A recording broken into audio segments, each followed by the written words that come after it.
my name is Deneen, and I'm so glad you're here today. This is a place where together we're learning how to be better math educators. Today, I really cemented a friendship that I've had for a couple of years with Elliot. He is 3, and he's part of the Sabbath school class where I get to play the piano sometimes, and we're friends with his family. And after class, he came and invited Uncle Stanley and I to sit with him in church. He did so by saying, "You sit our spot at church?" And we felt so honored to get to be his special guest. And once we got settled, he came straight to me and said, "You have toy?" I didn't have a toy. I didn't have anything special in my purse right now. And I was so sad because I didn't want to disappoint my friend. Then I remembered that I hadn't cleaned out my car yesterday, and in my car I had a bin full of pony beads, little paper cups, and shoelaces, which I brought into church with a piece of fabric so that the beads wouldn't make noise. And for 1 hour straight, Elliot beaded. He had so much fun, thoroughly enjoyed it, and he loved beading as much as my 4th graders are loving beading. I bet you're wondering what we're doing in 4th grade with beads, but we are learning how to use the beaded number line. Are you familiar with it? It's created by Dr. Nikki. You can find her videos on YouTube. Dr. Nikki beaded number line, grades K all the way to 5. But I believe that they go far beyond grade 5 because our upper grade students have gaps in their learning too, don't they? I shared this with my friend who's working with a high schooler who has quite a few gaps, and she had been trying to teach him the concept of how many groups of 10 are in 100, and he had previously said 5 until he built this, and then he could easily see how many groups of 10 are in 100. I asked my students the same thing. We used it for rounding. Look at this. I have 22 here. You put the colors in groups of 10. And you can see very clearly that 22 is far closer to 20 than 30. What a concrete way to teach rounding. Dr. Nikki says that the beaded number line is the most important manipulative you can have. She said even if you don't believe in manipulatives, you need the beaded number line. And if you can only have one manipulative, it's the beaded number line that you need. So I thought I better see what this is all about. Her videos are short and fast, and I am not a fast learner. So I actually had to buy her book from didax.com, and as you can see, you can buy the beads already ready in the number lines, but I knew that my students would get far more meaning if they built them themselves. When I got the book, I went straight to the 4th grade lesson and was surprised to find that the lessons were on multiplication, division, and decimals. I had no idea we could use this for those operations. But what I was needing was those addition and subtraction fluency fast, because I have about 8 students who haven't mastered those yet. When we go to do those, they go straight to their fingers, which we know is a great strategy, but there are better strategies, and they're always eager to learn more strategies. So what did I have the rest of the students doing, even though they all have a beaded number line? We'll all be using them, and we all have used them. But for teaching those fluency facts, I needed the others doing something else. And so I've done a video on Marcy Cook double tiles, which you can find on our channel, and that's what I had them working on while I worked with the small group. So we started with our doubles.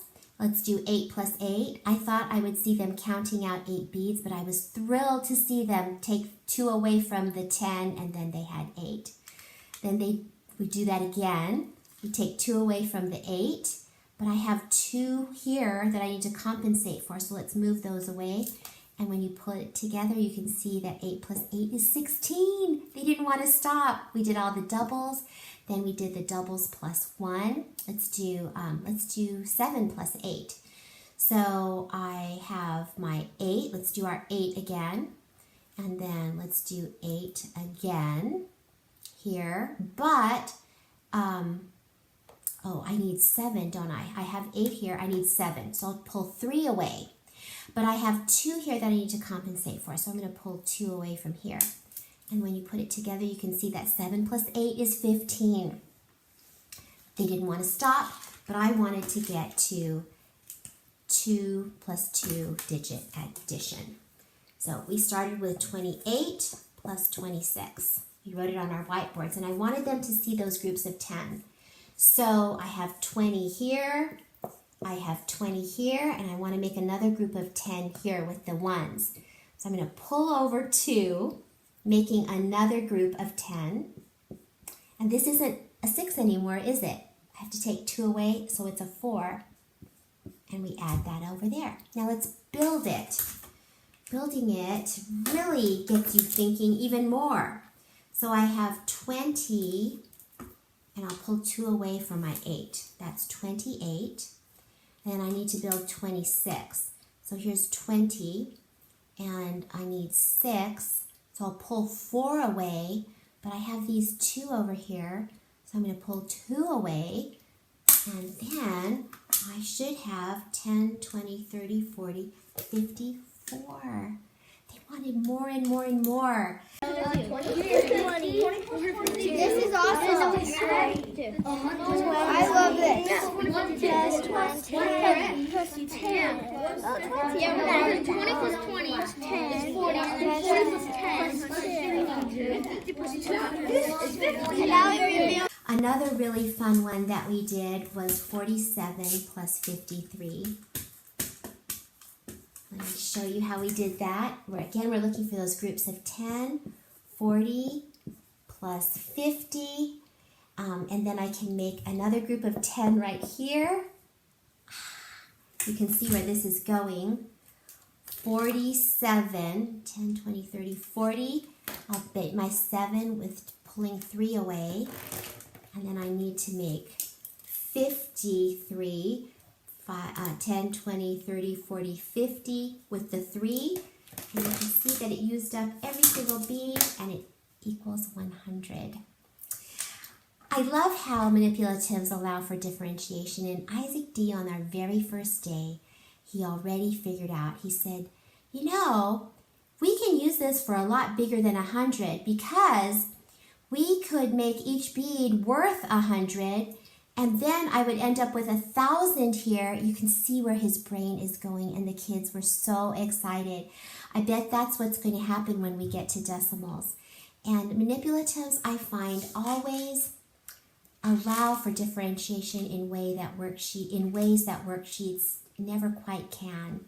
So I'm excited to learn how to use these. I was able to get all of my supplies at my independent dollar store in my town, but all of these can be purchased on Amazon. Just make sure when you get the shoelaces that you get the rounded ones. 45 inches is what I used, but even 36 would be adequate.